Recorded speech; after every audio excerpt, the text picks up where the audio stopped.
Hello students, जैसा कि मैं लर्निंग एंड टीचिंग पेपर का यूनिट 2 का टॉपिक बिहेवियरिस्टिक थ्योरी यानी classical conditioning theory of Pavlov इसके बारे में डिस्कशन कर रही थी, जिसमें हम लोगों ने पावलोव के द्वारा जो एक्सपेरिमेंट किया गया डॉग के ऊपर उसको देखें।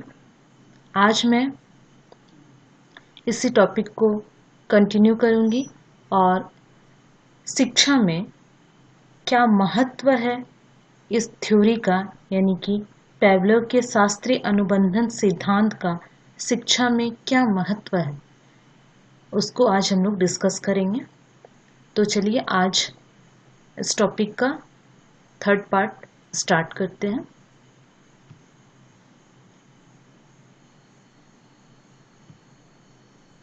पावलोव का शास्त्रीय अनुबंधन सिद्धांत का शिक्षा में महत्व यानी एडुकेशन में क्या इम्पोर्टेंट है, पावलोव के द्वारा दिए गए क्लासिकल कंडीशनिंग थ्योरी का, उसको हम लोग एक एक करके देखेंगे। फर्स्ट है CS यानी कि कंडीशनल स्टिमुलस तथा UCS यानी कि अनकंडीशनल स्टिमुलस का समय अंतराल यानी time interval between CS and UCS। यहाँ पावलोव ने इस थ्योरी में कंडीशनल स्टिमुलस यानी घंटी की आवाज और अनकंडीशनल स्टिमुलस यानी भोजन के बीच जो समय अंतराल था, उस समय अंतराल को उन्होंने सीखने का एक इम्पॉर्टेंट कारक कहा। उनका ये भी कहना था कि यदि समय अंतराल जो अगर ज़्यादा हो जाता या फिर कम हो जाता तो यह प्रक्रिया यानी कि कंडीशनिंग स्थापित करना बहुत ही कठिन हो जाता। यानी कुत्ते को जब भोजन घंटी की आवाज़ के बाद तुरंत भोजन दिया जाता था, अगर वो टाइम अगर बहुत ज़्यादा बहुत देर के बाद भोजन दिया जाता घंटी की आवाज़ के बाद, तो वह उस प्रकार का कंडीशनिंग स्थापित नहीं हो पाता कि घंटी की आवाज़ सुनते ही कुत्ता को भोजन वो मुंह से लार टपकाने लगता। इस प्रकार पावलोव ने कहा कि अगर समय अंतराल 0.5 सेकेंड का होना चाहिए, क्योंकि अगर तुरंत मिलता है तो उसके बीच कंडीशनिंग स्थापित होती है। नेक्स्ट पॉइंट देखते हैं, उद्दीपन सामान्यीकरण यानी कि स्टिमुलस जनरलाइजेशन।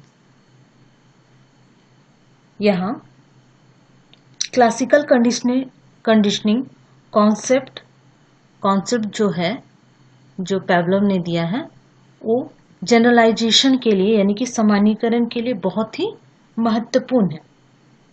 क्यों? क्योंकि जब व्यक्ति अनकंडीशनल स्टिमुलस के प्रति अनुक्रिया करना सीख जाता है, तो वह क्या करता है, उस स्टिमुलस से मिलते जुलते सभी अन्य स्टिमुलस के प्रति भी वैसे ही अनुक्रिया करता है जैसे कि वो पहले अनकंडीशनल स्टिमुलस के प्रति अनुक्रिया करता है। इसे ही पावलोव ने क्या कहा है, स्टिमुलस जनरलाइजेशन यानी उद्दीपन सामान्यीकरण कहा गया। फॉर एग्जाम्पल, जैसे कि स्टूडेंट देखा गया है कि स्टूडेंट के लर्निंग में स्टिमुलस जनरलाइजेशन का बहुत ही इफेक्ट पड़ता है, बहुत प्रभाव पड़ता है। जैसे जब कोई स्टूडेंट्स किसी टीचर के प्रति नेगेटिव एटीट्यूड का डेवलपमेंट कर लेता है, साथ ही वही नेगेटिव एटीट्यूड वह अन्य टीचर के प्रति भी डेवलप कर लेता है। कौन से टीचर के प्रति? जो टीचर्स के प्रति उसका नेगेटिव एटीट्यूड का डेवलपमेंट हो गया है, अगर उसके घनिष्ठ सहयोगी या कह सकते हैं उसके कलीग जिसके साथ उसका गहरा संबंध है, घनिष्ठ संबंध है, तो उसके प्रति भी वो क्या करता है, वो स्टूडेंट उस टीचर के प्रति भी नेगेटिव एटीट्यूड का डेवलपमेंट उसके थॉट में चले जाता है। नेक्स्ट देखते हैं, थर्ड है विभेदन। विभेद यानी डिस्क्रिमिनेशन। डिस्क्रिमिनेशन ठीक जनरलाइजेशन के ऑपोजिट की घटना है। जैसे जैसे लर्निंग के लिए दिए जाने वाला ट्रायल्स जो होता है, प्रयास होता है, उसकी संख्या जैसे जैसे बढ़ती जाती है तो व्यक्ति क्या करता है, ओरिजिनल कंडीशनल स्टिमुलस जो है यानी कि और सिमिलर स्टिमुलस, उसके बीच क्या होता है, उसके बीच अंतर करना सीख जाता है। यानी कि वो समझ पाता है कि कौन सा कंडीशनल स्टिमुलस है, कौन सा अनकंडीशनल स्टिमुलस है और मुझे किस प्रकार का रिस्पॉन्स करना है, जिसका रिजल्ट ये होता है कि वो सिमिलर स्टिमुलस के प्रति अनुक्रिया नहीं कर, सिर्फ ओरिजिनल जो है कंडीशनल स्टिमुलस है उसके प्रति ही क्या करता है, अनुक्रिया करता है। आगे देखते हैं नेक्स्ट पॉइंट। फोर्थ पॉइंट है विलोप यानी एक्सटिनेशन। विलोप यानी कि लुप्त होना, इसको कह सकते हैं। देखा जाए तो जब अनुबंधन की प्रक्रिया यानी कि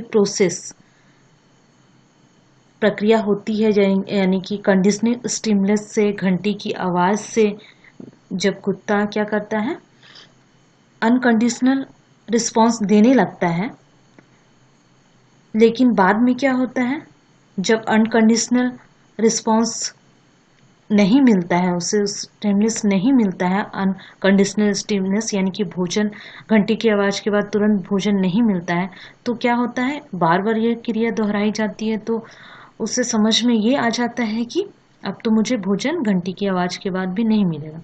तो उसके मुंह से जो लार टपकता था, तो वो क्या हो जाता है, वो अनुबंधन कम होने लगती है, यानी कि उसका लास्ट में विलोप हो जाता है ये क्रिया। नेक्स्ट फिफ्थ है स्वतः पुनर्लाभ यानी कि स्पॉन्टेनियस रिकवरी। कहने का मतलब यह है कि यह प्रोसेस क्या है, विलोपन के बाद की, विलोपन की प्रक्रिया से ही रिलेटेड है। यानी कि जब सीखी गई अनुक्रिया का विलोपन हो जाता है, यानी कि पहले जो सीखा कि घंटी की आवाज के बाद तुरंत उसके मुंह से लार टपकने लगता था, चाहे भोजन मिले या न मिले, लेकिन जब उसे बार बार घंटी की आवाज के बाद भोजन नहीं मिलता है तो क्या करता है, अपने मुंह से लार टपकाना बंद कर देता है। तो जब थोड़े समय बाद उस अनुक्रिया से रिलेटेड जो स्टिमुलस है वो उसको फिर से प्रस्तुत किया जाता है, तो क्या करता है, कोई प्राणी या व्यक्ति सीखी गई अनुक्रिया के आंशिक रूप से फिर से क्या करना, उसके प्रति क्या रिस्पॉन्स करने लगता है। यानी कि बहुत समय बाद अगर घंटी की आवाज के बाद फिर भोजन उसे दिया जाएगा तो क्या करता है, उसके प्रति थोड़ा रिस्पॉन्स करता है, तुरंत रिस्पॉन्स नहीं करता, थोड़ा रिस्पॉन्स करता है। तो इसे ही स्वतः पुनर्लाभ कहा गया है। फिफ्थ है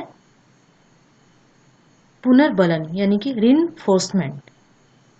पुनर्बलन यानी कि क्लासिकल कंडीशनल प्रोसेस में जब अनकंडीशनल स्टिमुलस के रूप में रिइंफोर्समेंट मिलता है, यानी कि इसका बहुत ही महत्व है इसमें, क्योंकि यानी यदि कंडीशनल स्टिमुलस के साथ अनकंडीशनल स्टिमुलस बार बार प्रस्तुत नहीं किया जाता तो क्या होता, अनकंडीशनल रिस्पॉन्स के रूप में भी सीखना नहीं हो पाता, है ना।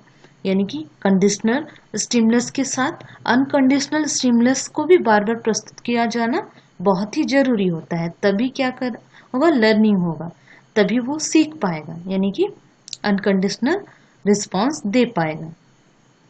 इस प्रकार इस थ्योरी से क्या भोजन, इस थ्योरी से में क्या कहा गया है, भोजन क्या है, एक रिइंफोर्समेंट है, जिसके द्वारा क्या होता है, यह कार्य संभव हो पाता है, यानी कि सीखने का कार्य संभव हो पाया था।